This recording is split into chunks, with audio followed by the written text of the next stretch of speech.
This is NBK, nothing but Knicks. When Sim passed the assist, you know that it's #1 show that breaks down the game. If you can't play defense, stay out my way.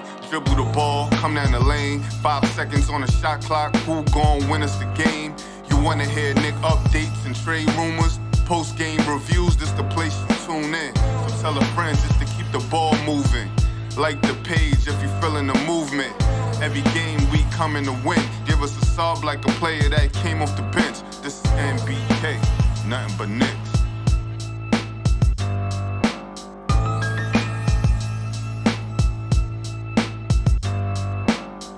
Knicks family, what's poppin'? It's your boy.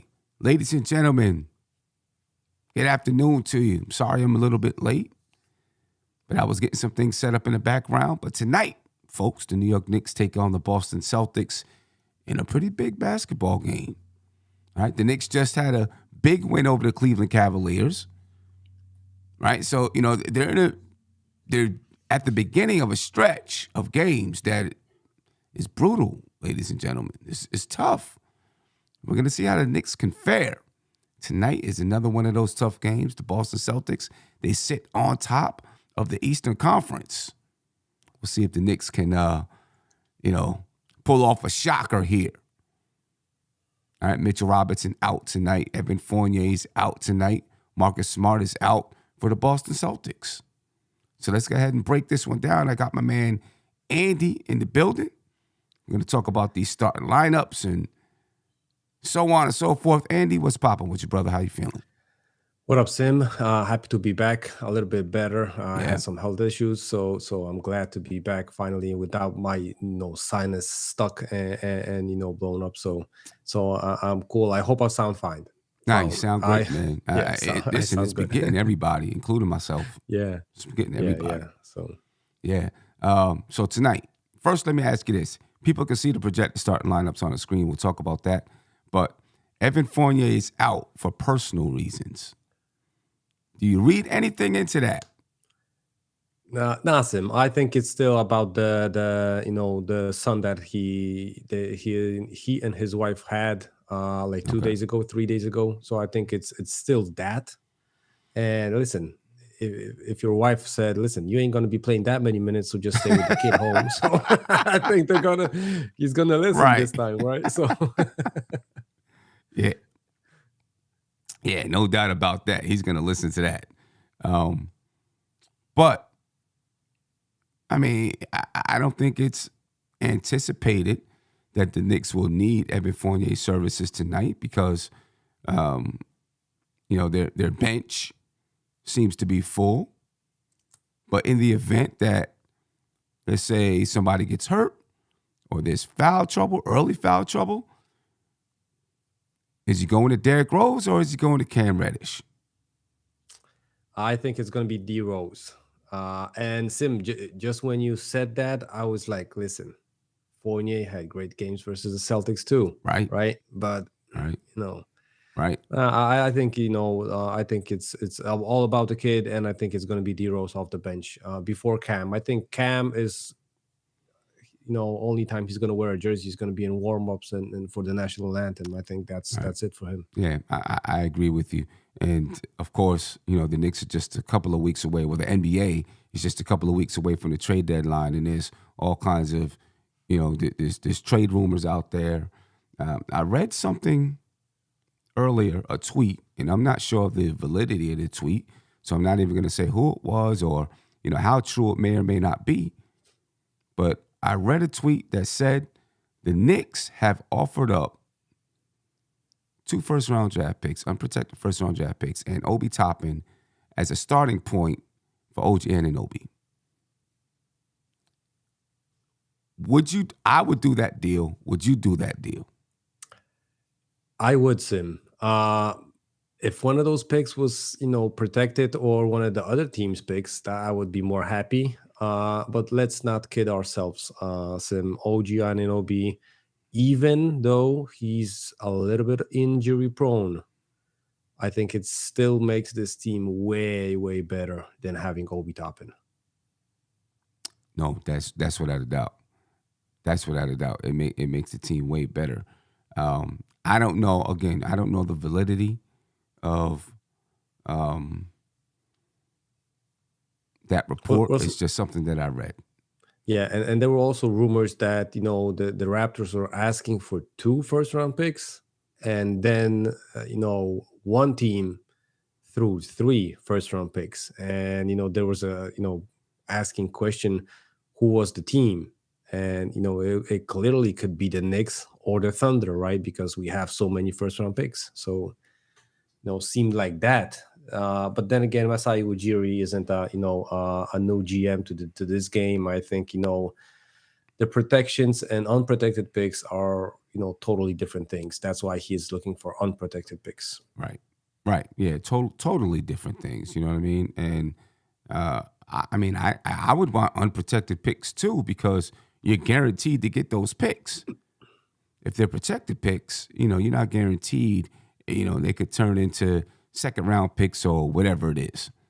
Yeah, and I think like you said, depending on the protections, of course. But I think for example, that Detroit first-round pick, if I'm correct, is so protected that it's probably going to turn for 2 second-round picks in like 5 years, Right. because I don't think they're going to be that good. Right. So the pick is going to be like bottom 20s or something like that. Right.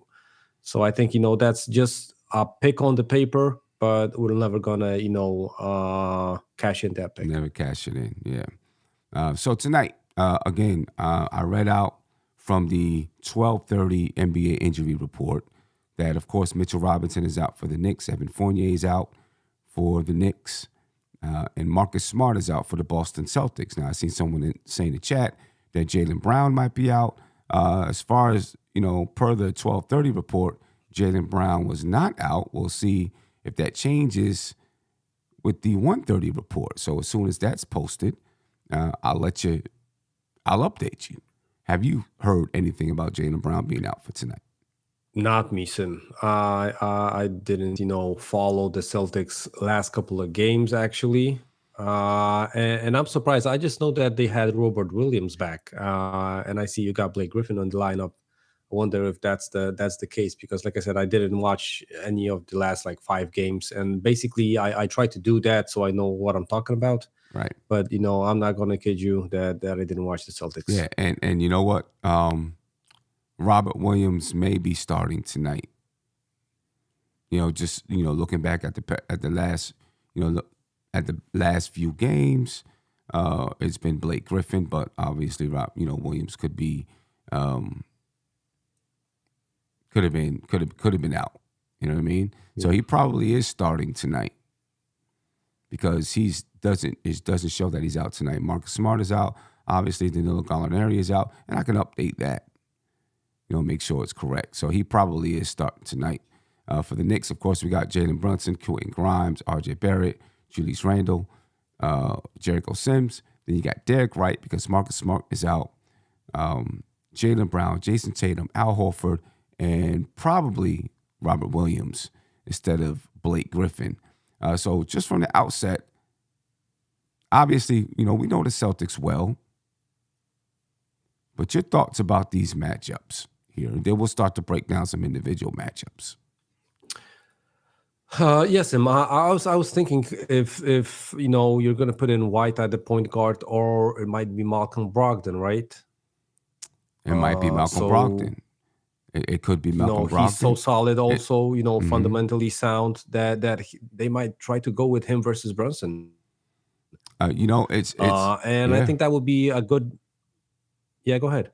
No, I was just saying, my thought there was that, they might like having Malcolm Brogdon come off the bench. You know what I'm saying? As just to have that strong guard coming off the bench. But he could start. Yeah, listen, it might be the situation. Might be, but for the Knicks, probably would be better if Brogdon was there in the point guard position, because I would think that Brunson and he's going to go, doesn't matter who versus who.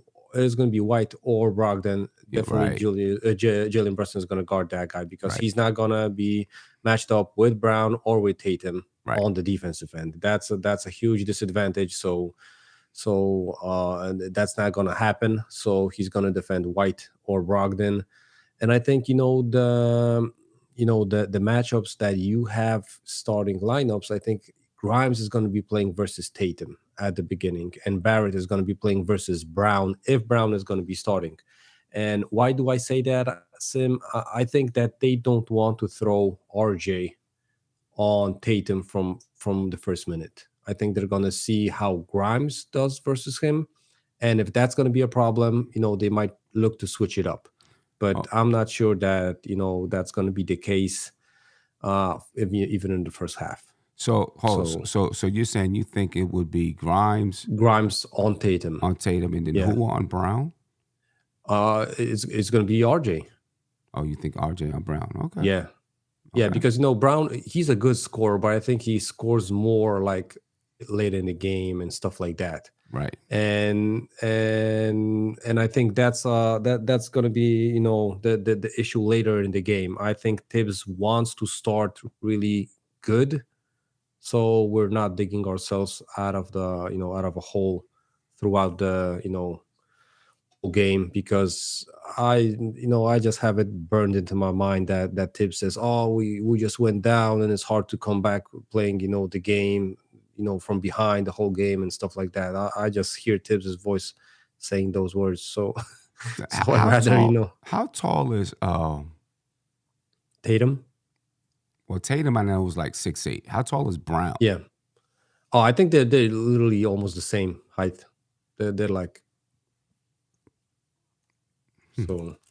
Yeah, Yeah, but just looking some at the thing that Tatum is more of the go-to guy, more of the first option. I think Brown is the guy that if nothing goes in the offense, they can rely going to Brown.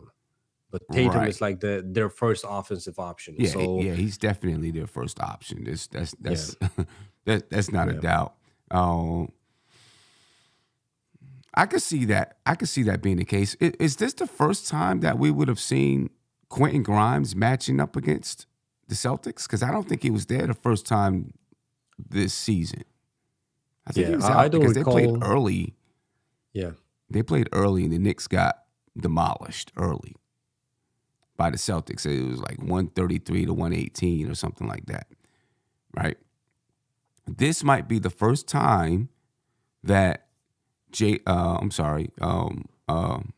Quentin. Quentin Grimes is matching up against the Celtics. Yeah, At I least think this so too. season. This season,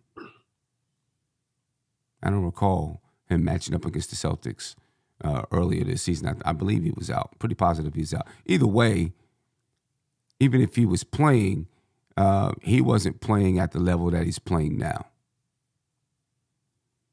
Right? Yeah. Even if he did play, then he was probably just getting back from injury. But I don't believe he played. I'm going to look. I'm going to check No, no. right I now. think he was. I think he was out with injury. Yeah, I think he was still out. So All right. So for the defensive matchups, you have Jalen Brunson on Derek White or Brogdon, whoever's going to be starting. RJ Barrett on Jaylen Brown, Quentin Grimes on Jason Tatum, Randall, Horford, Jericho Sims, Robert Williams. Or do you switch and have Jericho Sims on Horford and Randall on Williams? Which way do you go with that?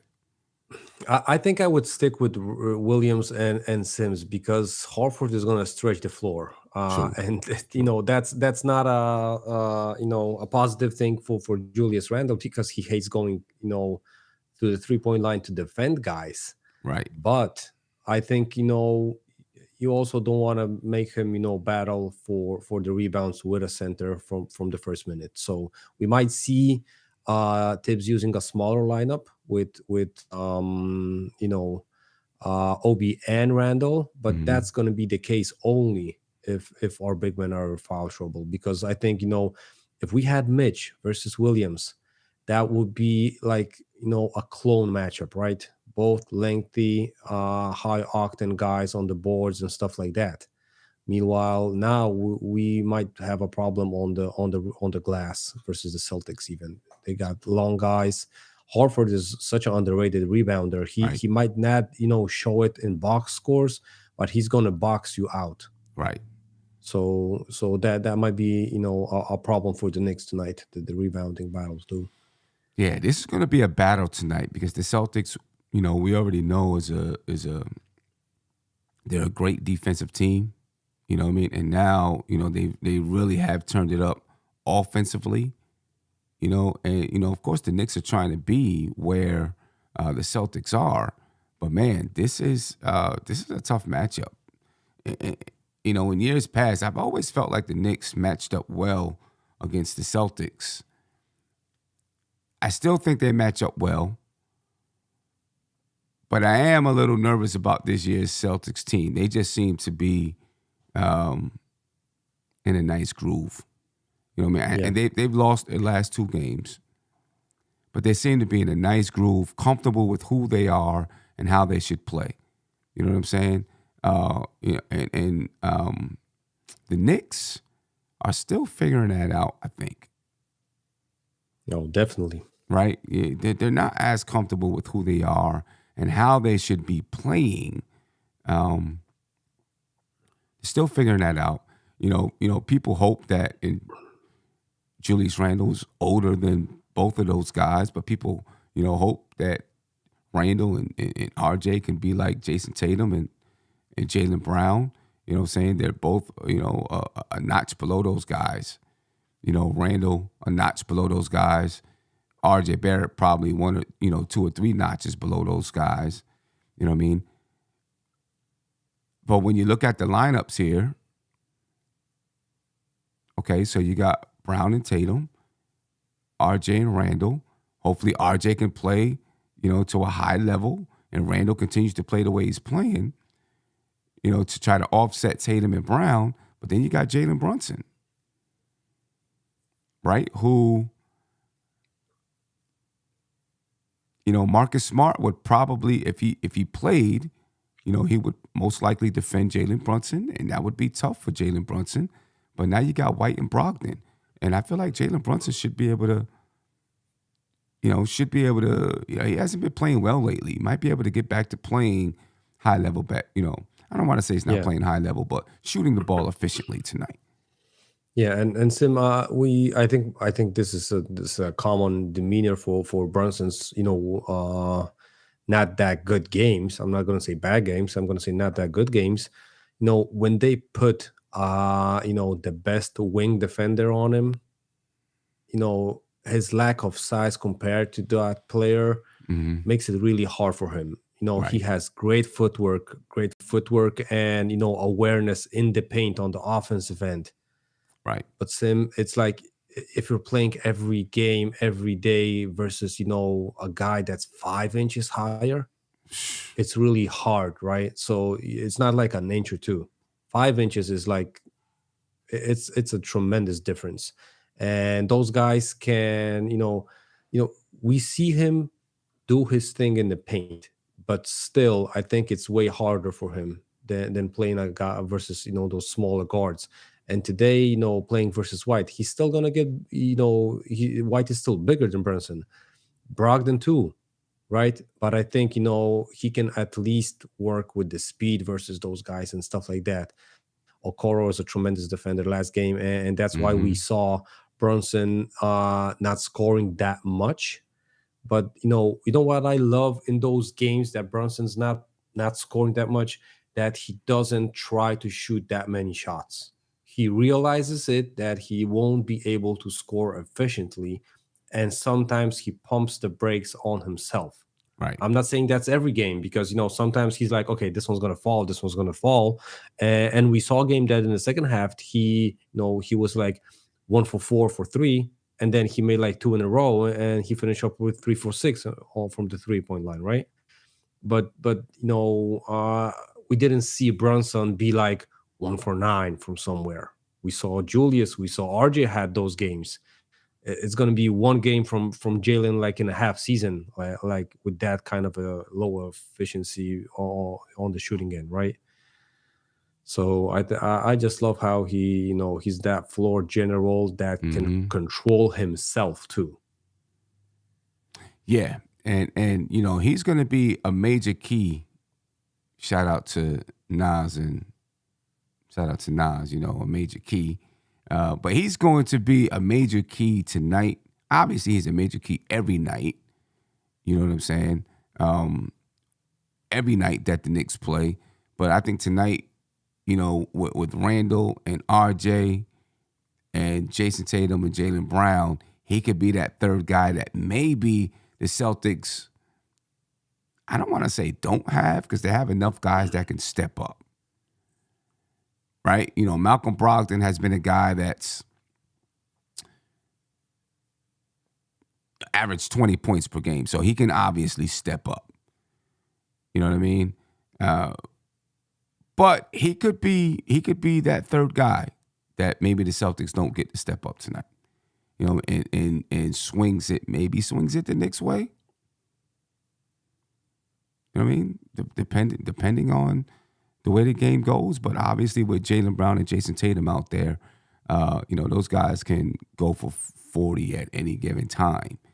You know what I mean? And that's obviously an issue. How do you see the matchup? You said R.J. Barrett on Jaylen Brown. How do you see that matchup right there? Well, Sim, I cross my fingers and I hope that Brown is not going to be trying to score on RJ from the get-go. Later in the games, I think, he's going to try to make a couple of buckets. But, I just hope they're not going to aim RJ and target him on the defensive end. And I'm not saying that he's that bad of a defender. But I think, those guys can be, Tatum is a prolific scorer. Brown, if he's hot, he can make threes. He can shoot from the midfield. So he's also, an offensive threat if he's engaged on the offensive end. Because I saw games, that Brown was like literally running around till the third, almost fourth quarter. And then he made a bucket here and there. But he clearly wasn't interested in being, like one of the top scorers on the Celtics roster. And, playing versus RJ might trigger that a little bit because I think, these guys see that they can have an advantage versus RJ. Right. So. Right. Hopefully that's not going to be the case tonight. Listen, the scouting report is out on RJ in ways that you can grab an advantage over him. You know what I mean? And what he does defensively. The Celtics, they know, the Celtics know the Knicks know the Celtics. They've played so many times.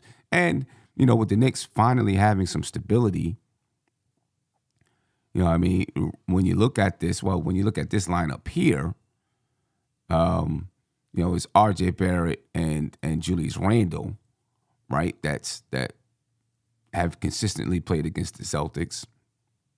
Sims, Grimes, and Brunson, haven't really been there consistently. So for the Celtics, this may be a little bit of a different team that they're facing off against. You can look even earlier in the season. There's two different starters here with Sims and Quentin Grimes rather than Evan Fournier and Mitchell Robinson. How much do the Knicks miss Mitchell Robinson tonight versus Robert Williams? Yes, and I said before that I think, him playing versus Williams would be way closer of a battle and matchup than playing, with Sims versus Williams. Both guys are young players. I still think Williams has an advantage, over Sims. Sims is clearly, playing like a rookie, and Williams can handle himself. I'm not saying that he's going to score 20 on us, but he's the Mitch that the Knicks have, and tonight Mitch is unavailable for the Knicks. So I think he might be able to grab a couple of rebounds more than our guys. But Sim, listen, I said it also when Mitch went out. Our big men are going to step up because they're going to have more playing time, and we saw that last game from iHeart. I'm not saying he had great numbers, but we saw that he kind of shined for the Knicks. He had great defensive stops, great defensive, awareness and plays. So I think, like I said, these guys gotta step up. They're gonna look a little bit better than when they have like 5-6 minutes for themselves. So right. My man Josh said, King John 1985 said, we're definitely going to be missing Mitch tonight. No doubt about it, man. The Knicks are going to be missing Mitchell Robinson tonight. We'll see if they'll be able to, we'll see what they'll be able to do without Mitch tonight. Uncle Fulio, what's popping, man? How you feeling? Pretty good, Sam. What's going on with you? What's up, Andy? Salute to the chat. I see you were trying something with the graphic. That's why I didn't want to come straight in. So that's why I waited. And I stood back. Yeah. But happy to be on for a pregame. Got off early today. But it's going to be a tough game. Sam, I'm a big stickler about those divisional games. The Knicks, tough one, national TV, but divisional game is a real important thing for me. The Knicks got to be able to pull this one out tonight. It's going to be tough without Mitchell Robinson. I do agree that it'll be a little bit of a better matchup for us if we had Mitch against Robert Williams. However, considering that I think the Knicks are going to lose the rebounding battle anyway, I will go small. I will try to do whatever I can to pull Robert Williams out that paint because he is a shot blocker. And I will see if I can get Obi some more minutes that way. I think this is a game the Knicks can be able to try that out. So we'll see what Tibbs decide to do. Yeah, they could decide to go small. Tom Thibodeau doesn't really like that small lineup. They're not getting shot blocking anyway. You know what I mean? Because Mitchell Robinson ain't out there. We'll see if he decides to go small a little bit. I think he's gone small against the Celtics before, though. I think this is one of the teams where he's done it. And Obi seems to be, getting back in rhythm a little bit. Past 2 games, he played well in a short amount of minutes. 14 points against Toronto, I think it was, maybe 12 points the other night. So, you may be seeing a smaller lineup at times tonight and versus the Celtics. Right. Now, no one's asking for like a whole, 10-minute stretch of small ball lineup. I just think, 3 to 5 minutes a game is something that, just to get Obi a little bit more time on the floor. I think the Knicks can maximize their resources, particularly with Obi playing the way he's playing now. They can maximize a little bit more by having Obi out there for a little bit more minutes per game. Right. And I think that's an opportunity for them to do so. Yeah. Speaking of the bench, Obi topping in the bench. These two teams only matched up against each other one time so far this season. So I didn't do the matchup against each other because the Knicks have a totally different bench that's going to be hitting the floor for the most part. So for the season, the Knicks bench averages 29 points. Most recently, with Emmanuel quickly going back to the bench, Obi Toppin playing, they've gotten closer to that scoring output, and hopefully it remains. Right, 29 points a game, 15.7 rebounds, 6.4 assists. Shooting 43.4% from the field and 31.8% from 3, 81% from the free throw line. Of course, it's quickly McBride, Obi, Ihart. For the Celtics, 32.8 points per game, 15.7 rebounds, 7.2 assists, 47% from the field, 39% from 3. You got Peyton Pritchard, Sam Hauser, Grant Williams, Luke Cornett, either Malcolm Brogdon or Derek White. He'll be coming off the bench as well. One of those two guys, depending on who starts. And then that may cut down Peyton Pritchard's minutes some too. Who knows? You know what I mean? But looking at the benches, because here's where I don't know if the Knicks have an advantage, but the Knicks need the bench to play well. Right, and if you can squeeze some more minutes from Obi out there, if he's shooting well in a small lineup, that could help benefit the Knicks bench. The Knicks overall, Andy, your take on the bench. How much impact will the bench have in this game? The Knicks bench for the season averaging 15.9 minutes per game. The Celtics bench 16.5 minutes per game.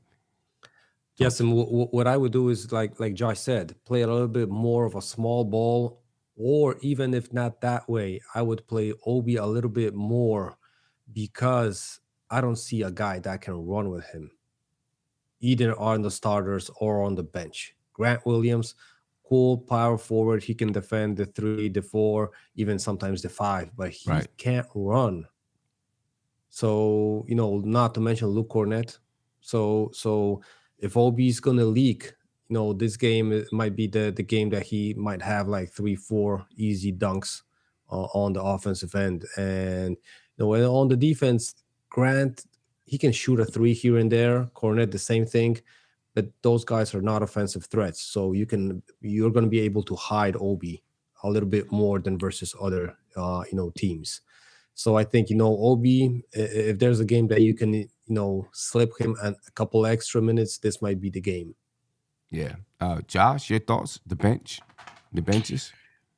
Yeah, I think the Knicks can be able to get some production out of the bench today. That is not really my big concern. My big concern is how we're going to defend this particular bench unit. That 39%, 39 to 40%, whatever it is for Boston for the bench. I don't think that's an aberration. These guys can all shoot the basketball. Yeah. Luke Cornett, a big that can shoot.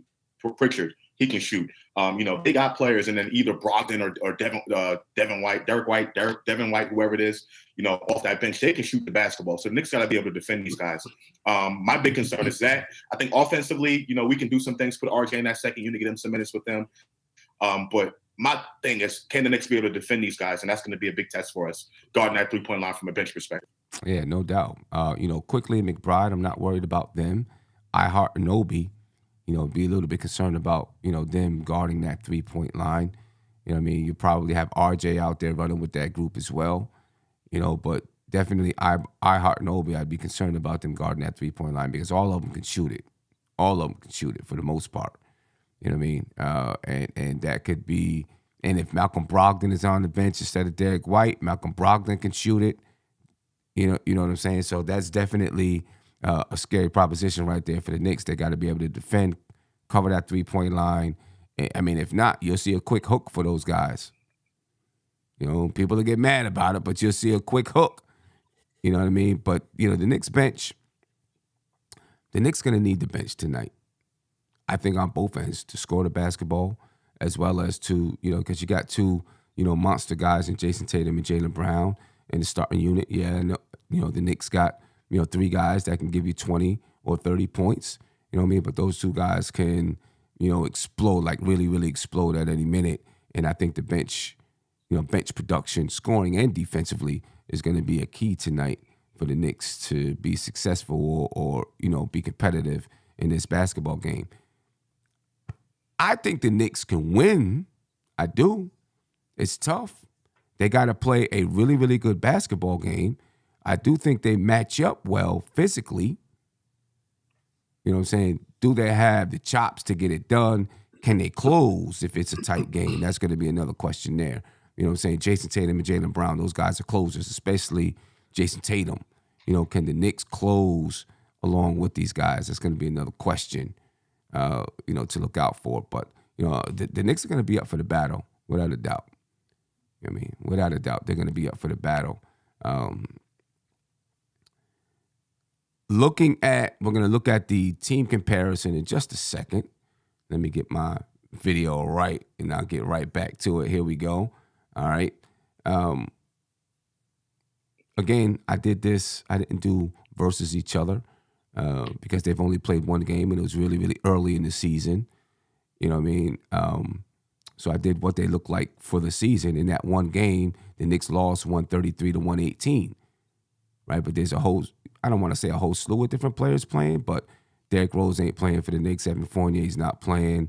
Cam Reddish ain't playing. And Ennis McBride is playing. Quentin Grimes is playing. Jericho Sims is obviously playing for Mitch. Right? So, you're looking at something different. But the Knicks, 26-23 on the season. The Boston Celtics, 35-14 on the season. Right? 114 points per game for the Knicks. 117 for the Celtics. The Knicks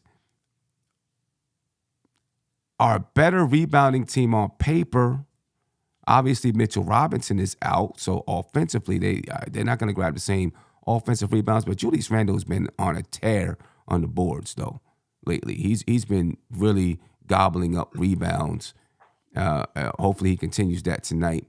22.6 assists for the Knicks for the season. 26.6 for the Celtics. Both teams at 6.4 steals. The Knicks 4.2 blocks. Maybe not as many blocks now because Mitchell Robinson's not there.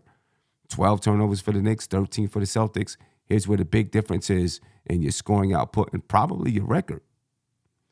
The Knicks 45.7% from the field for the season. The Celtics 47.4% from the field. The Knicks 34.5% from 3. The Celtics 37.1% from 3. And then when you talk about clutch, in crunch time, when you talk about shooting, obviously the shooting, the field goal percentages, but then the free throw percentages. The Knicks 77.2% from the free throw line. The Celtics 82.9% from the free throw line. And there, right there, ladies and gentlemen, is your difference, in my opinion. You got two guys in Jaylen Brown and Jason Tatum who can just score and shoot efficiently and hit their free throws in the clutch and get it done in the clutch. But the Knicks, they've struggled in that area, right? They don't shoot the ball as efficient as the Celtics, and they've struggled to knock down free throws in the clutch and get it done in the fourth quarter. And there's your difference between these two teams, in my opinion. When you're looking at these numbers, Andy, anything that that you could point out or that you see with these numbers that either concerns you or you say the Knicks got to capitalize on or they got to do better? Yes, and it's like you said, the extra 3 rebounds in these numbers would mean extra 3 possessions. But looking at the shooting percentages in every category, I don't think those 3 possessions would mean more. Right. And not to mention, like you said, Mitch isn't here, so probably those rebounds, we're not going to be winning that category. So, the rest of the categories look kind of similar. Question is, how much of those numbers on the Celtics side does Marcus Smart provide, Right. steals wise and stuff like that? So Right. I think that's going to be also a thing that they have to adjust with. Marcus Smart is a great player, maybe not offensively in the box score, but you can plug him in on best wing defenders even sometimes, because he can go under guys and stuff like that. Definitely versus best guard play. So he was like the defensive player of the year last season or the previous season, right? So yeah, that's that's a big loss. He's like the heart of the team. You know what I mean? Yeah. And provides, just that the grit that they want and need and play with. You know what I'm saying? So that's definitely a big loss for him. 11.1 points per game, 7.2 assists for Marcus Smart so far this season. So that's definitely a loss for them. But, if they got Malcolm Brogdon out there, Malcolm Brogdon may not provide the same type of defense, but he can give you some offense. He can give you some three-point shooting. Marcus Smart shoots 33% from the three-point line, 42% from the field overall. Malcolm Brogdon, if he's starting, can step in and give you some really good numbers and play some really good defense. Malcolm Brogdon so far in the season has been almost a super sub. I don't want to say a super sub, but he's giving you 14.3 points per game. Malcolm Brogdon is 3.7 assists. You know what I mean? He's shooting the ball 45% from the three-point line and 48% from the field. So that's another thing the Knicks got to, if Malcolm Brogdon is starting, you got to be able to guard this guy from the three-point line and not let him get loose from the line. He can give you 20 at any point in time, if he's the starting point guard. They may keep him coming off the bench as a sub, to come in and give you that boost. Derek White, he's averaging 10 points per game. If he's the starting point guard tonight, and he's shooting the ball 36.6% from the three-point line. So they're not going to give you what Marcus Smart does defensively, but they can, give you something offensively. You know what I mean? But like you said though, some of those steals, the way that he would bother Jalen Brunson, I think some of that does change. Josh, your thoughts about these numbers? Yes, Sam. I remember you saying you think the Knicks can win this ball game. I think on any given night, any team can win any particular ball game, but I think it would take a lot for this particular game in order for the Knicks to win it. I think the Knicks can keep this competitive.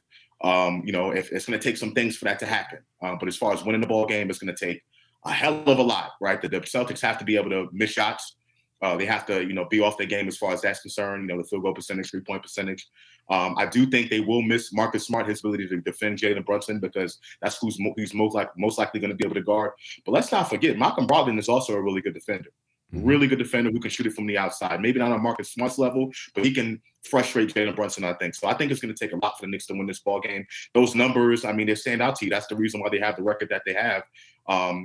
26 assists, despite having, Marcus Smart, who's not a pass-first type of point guard.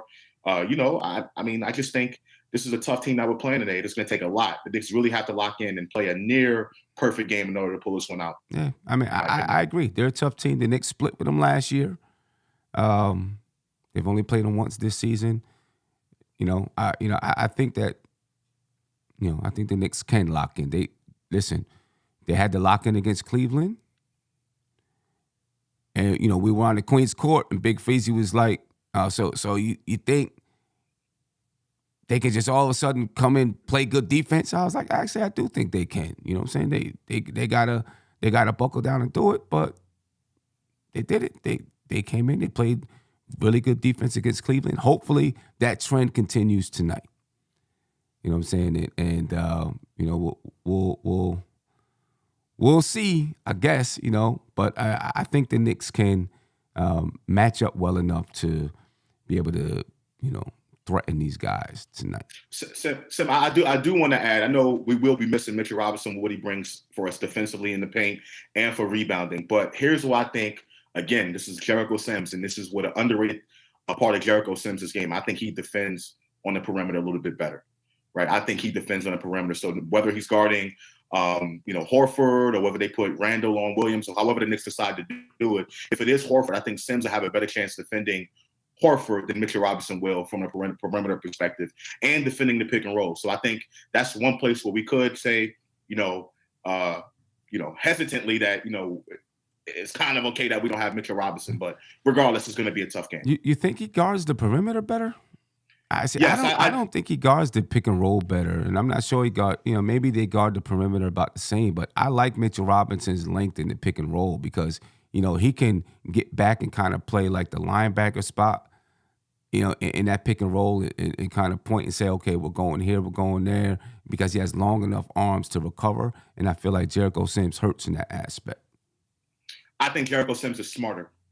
I think Jericho Sims is a smarter defender. What Jericho Sims does not have as far as length, I think he's smarter when defending the pick and roll, when the hedge, when the blitz, seeing what's going on in the floor. I think his recognition and his IQ defensively defending the pick and roll is better than Mitchell Robinson's. But I do hear what you're saying in regards to the length. I think that does matter.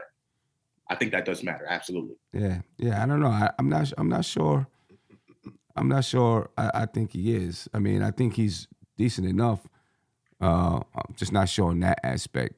I feel like Mitchell Robinson is a little bit better in the pick and roll aspect. On the perimeter, I think they're both probably about the same.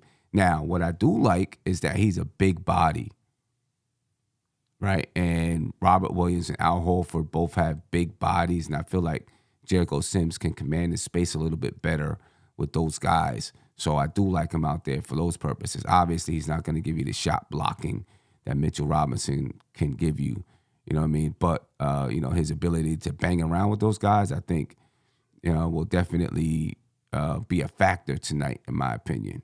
You know what I mean? Your thoughts on that, Andy, just the defensive side of the ball with Mitchell Robinson and Jericho Sims. Yes, I think I would agree with Josh that of course, Mitch is good in the pick and roll because, like you said, he can fall back a little bit and control both players for quite a bit. But I think, like Josh said, Jericho Sims might be actually a little bit smarter when playing the pick and roll game versus Mitch. But the physical attributes are on Mitch's side, so they kind of hash things out. Then again, guys, listen, I think it's still about the game plan and the scheme. I don't think these guys go way out of line to use their personal better skills defending in this system. I think it's still what Tibbs says, it goes. So we the only thing I saw more from Sims than from any big man we have is that icing on the top sometimes when they have a guy that can shoot the three. He can ice out that guard too, and then just they risk, and that happened only with Sims. I didn't see Hartenstein or Mitch do that, and like games back when they all were in the rotation. So I was surprised, and I'm happy because I saw some positives from that. But I think it was clearly not the game plan, and Sims, he looked like he was like, oh, this ain't this coach, this ain't college anymore. so. Right. Yeah. And Sam, I just want to say there's some people in the chat already resorting to hyperbole, talking about, Josh is bugging. He thinks Sims is better than Mitch. I didn't say anything like that. I was just talking about one specific part of the defense that I think Sims has a higher IQ than Mitchell Robinson. Mitchell Robinson's a longer body. Mitchell Robinson's better overall than Jericho Sims. No question about that. I was just talking specifically about the pick and roll, defending on the perimeter. That's all I was saying. So please don't, take it to the extreme. I didn't see anybody say that they thought you thought he was better than Mitch. I just saw some people say that he didn't have high IQ, or some people say that. Some people agree with you. No, I know. I'm just saying for the people who resorted to hyperbole. Yeah. Yeah, what about Isaiah Hartenstein? And where, I mean, he played well. He played very well against the Cleveland Cavaliers. One of the reasons why the Knicks won the game, right? And tonight's matchup with the bigs that you have tonight, Robert Williams and Al Horford, this may be really good for Isaiah Hartenstein to be able to perform well defensively. You know what I'm saying? Like, these aren't guys that's jumping out the gym. They're not going to be taking them out of the perimeter to take them off the dribble, right? They might shoot a three. Al Horford might shoot a three. So this could be a good matchup game for Isaiah Hartenstein as well. And now he's getting more minutes. Maybe he gets a little bit more comfortable or gets into a better groove out there on the floor, better rhythm. Thoughts on Isaiah Hartenstein? What, Andy? Well, it's going to look funny because I think he's kind of in the same bucket that Fournier is. He might have, the idea what to do on the defensive end, but he's not physically gifted like that. So he's slow-footed. Strength-wise, cool. He might match up with these guys. He's just a little bit slower. And sometimes that, difference in speed and in quickness is the thing that you look bad on defense.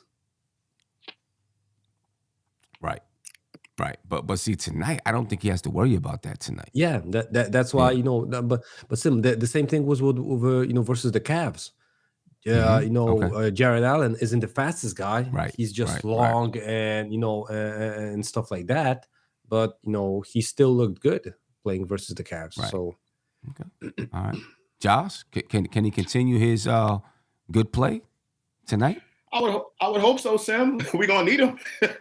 We're going to need him. I mean, this is the Isaiah Hartenstein that I, was hoping that we got when we picked him up for the, 2-year contract or whatever. But he hasn't had many of those games. I'm hoping he can just get into that, flow and continue to play good basketball because, for the most part during the season, he hasn't been playing that well for the minutes that we're giving him. You know what I mean? So hopefully he can continue doing what he's doing. Hopefully he can be able to defend and can continue the good defense that he played on Cleveland in the last game.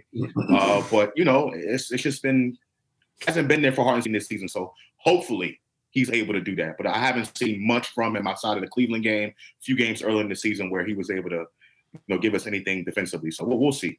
Right. Well, hopefully, he's getting more minutes now. He has to get more minutes. His minutes have been, sprinkled in and out. I mean, he's played consistently, but minutes sprinkled in and out. We'll see. We've seen him, last game do some things, catching the ball from the top of the key, being able to make some pass to guys cutting to the basket. He had 4 assists last game. Let's see how it looks. Joe White. More of that, definitely. Using him on the offensive end, using his ability to pass. I think, we need to get back to doing that a little bit more as well. Joe White says some Knicks fans are just plain disrespectful, borderline haters when it comes to their own players. They love the backup/underdog on the team until that same backup/underdog gets put in the position. I don't totally disagree with him, to be honest with you. I don't totally disagree. That happens a lot. And Sim, if I can think add, with every team though, not just the Knicks. Yeah. I was going to say that too.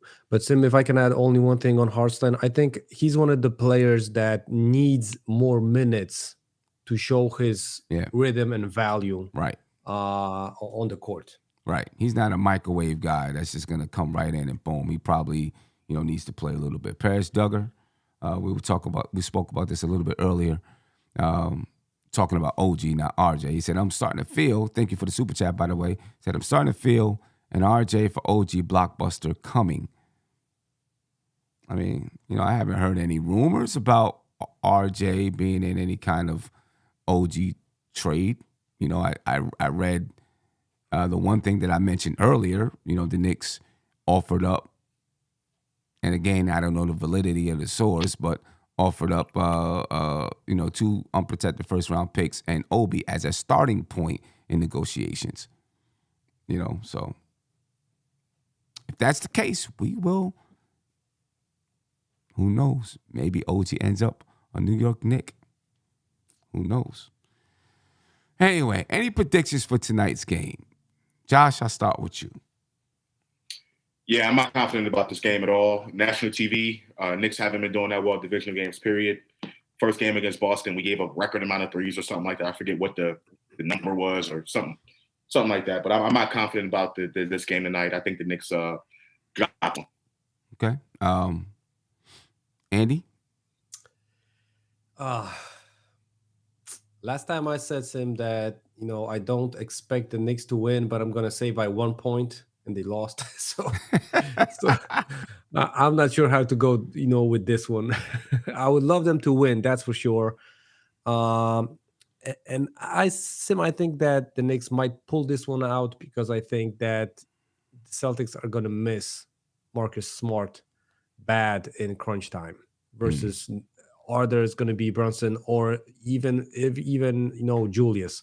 We saw Smart defending bigger men, going under them.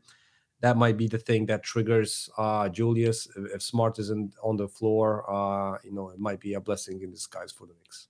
Yeah. I think the Knicks can get this game. It's going to be a battle. Obviously, it's not going to be easy. It's going to be a battle. It's going to be, for them to get it, it's going to be a battle. Let me say that. You know what I mean? But, I feel like, kind of like with Toronto with the Knicks, they always play the Knicks, tough. It's always a battle, because they match up well with the Knicks. Well, let me say this season, because in the past, the Raptors have been as good as or better than the Knicks. This season, the Knicks should be considered better than the Raptors, but the matchup is just there. I feel like, the Knicks pull off 1 or 2 wins against the Celtics just about every season. This is a different season. The Celtics are much better this season than in previous years. But, I think the Knicks, have a chance. Because I just think they match up well with them. We'll see how that goes tonight. Ashley Inc. said this is a game where pace may be a factor. If we keep the shot volume down, we have a better chance, just based on the logic of shooting efficiency. Versus the Cleveland Cavaliers, the Knicks only took 75 shots, but they shot the ball efficiently, right? And they only scored 5 points, but they shot the ball very efficient. We'll see if they can do the same thing tonight. They will need to shoot the ball efficiently tonight if they are going to win. Most of that was Julius Randle. I was listening to the post-game conversation that you had with Tony in regards to that, something about the volume of shots and all of that stuff. That game against Cleveland, yes, the Knicks shot great.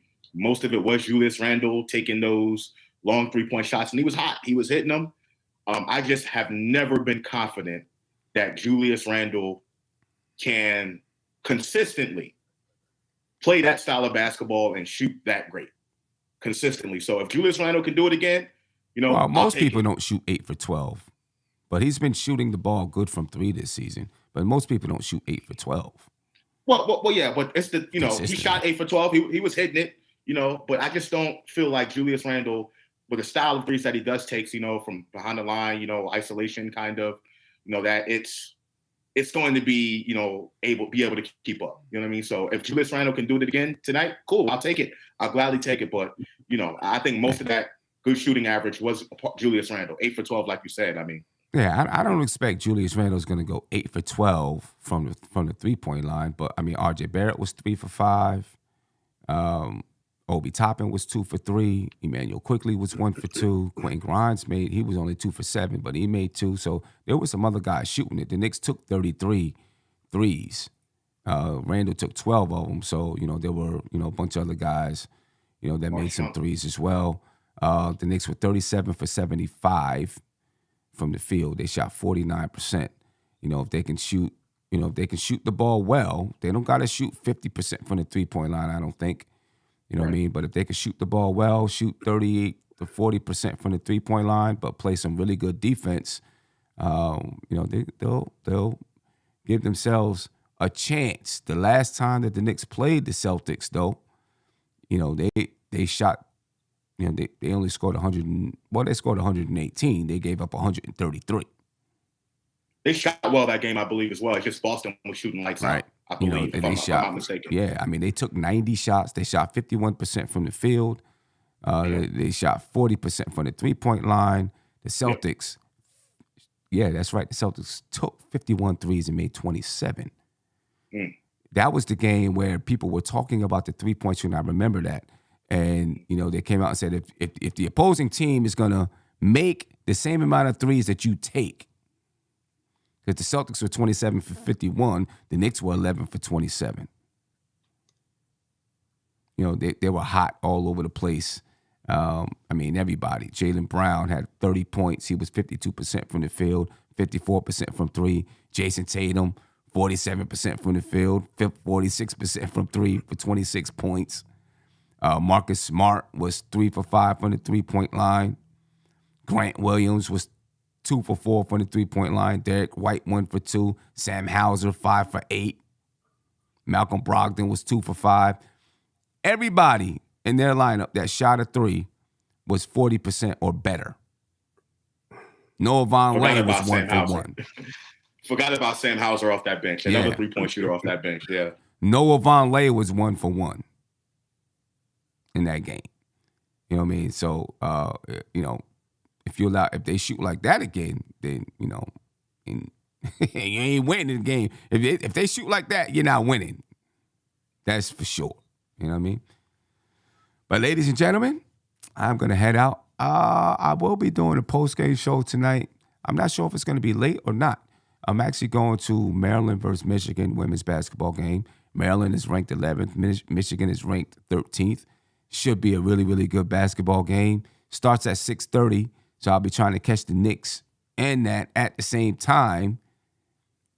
So I'll probably get on 11:30 or something like that, depending on what time I get back to talk about the results of the game. All right, so any last words before we get up out of here? Andy, I'll start with you. Sim, let's go Knicks. And listen, guys, like I talked with Sim before the show, I hope that first episode of NBK Europe and me interviewing fans from Europe is coming really soon. I'm going to leave it like that.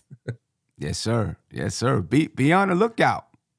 We've had I don't know if I even told you, I've had other people request, a NBK Europe type of show too. So, this could be coming right at the perfect time. Josh, anything? International Andy is here. Go Knicks. Listen, I hope we're able to pull this out. Again, divisional game, national television game. I'm always big on those because I think, in order for you to start getting respect and the Knicks are building the culture the right way, in my opinion. But in order for you to start getting respect, you got to win these national TV games so people around the country can see, how well you're doing. So I personally don't expect the Knicks to pull it out tonight, but if they keep it competitive, I'll be satisfied. Just don't get blown out. Yeah, I hear you. All right, ladies and gentlemen, 7:30 on TNT. See what the Knicks can do. We out of here. Peace. This is NBK, nothing but Knicks. When send past the assist, you know that it's #1 show that breaks down the game. If you can't play defense, stay out my way. Dribble the ball, come down the lane. 5 seconds on the shot clock. Who gon' win us the game? You wanna hear Nick updates and trade rumors? Post-game reviews, this the place you tune in. So tell a friend just to keep the ball moving. Like the page if you feeling the movement. Every game we coming to win. Give us a sub like a player that came off the bench. This is NBK, nothing but Knicks.